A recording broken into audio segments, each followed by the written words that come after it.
यार आज के लिए मैंने 2 एक्ट तैयार किए हैं। उसमें से एक काल्पनिक है पूरी तरीके से और एक रियलिटी बेस है। तो मैं पहले ऑडियंस से पूछ लेता हूं कि आप लोग बताएं कि आप लोग क्या पसंद करेंगे, पहले काल्पनिक सुनना पसंद करेंगे या जो रियलिटी बेस्ड हो वो सुनना पसंद करेंगे? साथ में बताता चलूं मैं कॉर्पोरेट से आ रहा हूं, तो मैं खाली फॉर्मेलिटी के लिए मैंने पूछा है, करूंगा मैं अपने मन का काम ही, क्योंकि मन की बात करने के लिए हमने ऑलरेडी रखा हुआ है।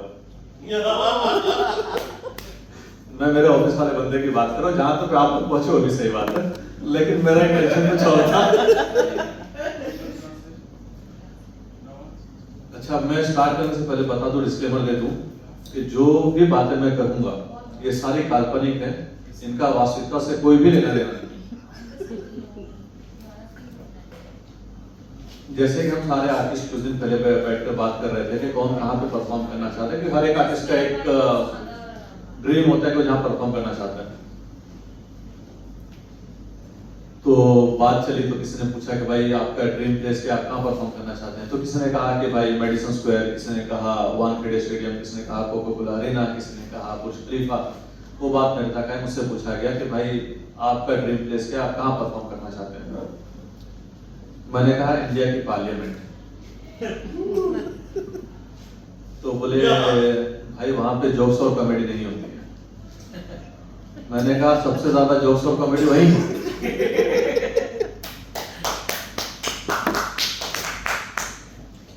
तो बोले भाई वहां पे मुद्दे उठाए जाते हैं। मैंने कहा वहां पे एमपी और एमएलए उठाए जाते हैं। तो बोले नहीं भाई वहां पे रेप के अगेंस्ट कानून बनते हैं। मैंने कहा कभी कभी कुछ रेपिस्ट लोग भी कानून बना देते हैं। फिर बोला गया, बोले नहीं भाई वहां पे करप्शन के अगेंस्ट कानून बनते हैं। मैंने कहा कुछ करप्ट लोग भी कानून बना देते हैं। तो फिर कहा गया कि नहीं भाई वहां पे कश्मीर लेने की बात होती है। इस बात से मैं थोड़ा एग्री हुआ। तो मैंने कहा बात तो आपकी सही है, वहां पे कश्मीर लेने की बात होती है, कश्मीरियों की लेने की बात होती है, कश्मीरियों को लेने की बात नहीं होती।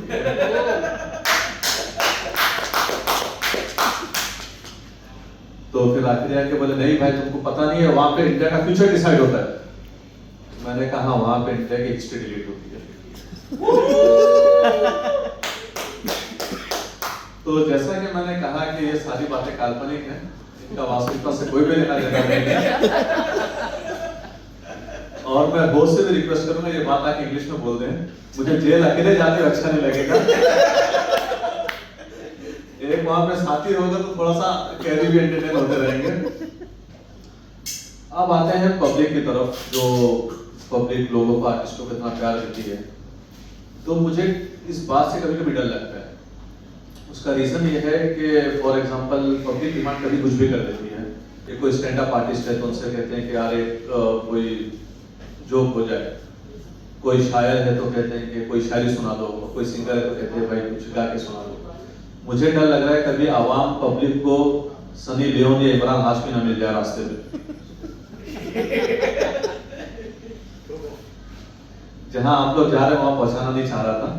मेरा कहने का मतलब ये है कि आवाम ये डिमांड ना कर दे इमरान हाशमी से कि सर एक जन्नत वाला ट्रिप हो जाए, या सनी लियोन से डिमांड ना कर दे कि एक लैला और लैला का स्टेप हो जाए। तो उनके लिए बड़ी मुश्किल हो जाएगी वो परफॉर्म करना वहां पे। फिर मैंने कुछ जोक्स देखे सलमान भाई के बारे में। उसके बाद मुझे 3 चीजों का ख्याल आया और मैंने आइडिया ड्रॉप कर दिया सलमान भाई पे जोक करने का। उसमें से सबसे पहले मुझे ये ख्याल आया कि मेरा जो घर है बॉम्बे में, सलमान भाई के घर से 25 किलोमीटर दूरी पर, और भाई का भरोसा नहीं, भाई गाड़ी लेके मतलब गाड़ी भेज के उठवा ले। दूसरा जो मुझे ख्याल आया वो ये आया कि सलमान भाई थोड़े से बड़े दिल के इंसान हैं, तो वो क्या करते हैं कि वो लोगों को पैसे दे के बिग बॉस में बुला के जलील करते हैं। ऐसे बहुत से स्टैंड अप कॉमेडियंस के साथ पहले हो चुका है।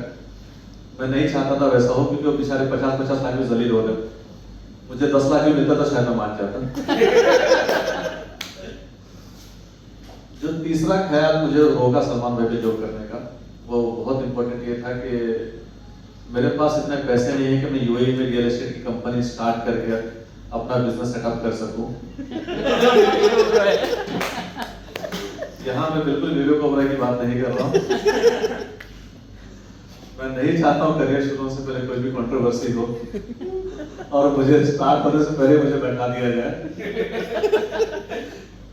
तो मेरे लिए मेरी तरफ से आज के लिए इतना ही, फिर अगली बार मिलते हैं। Thank you so much. Beautiful, Zishan, beautiful, Zishan. तुम लोग तो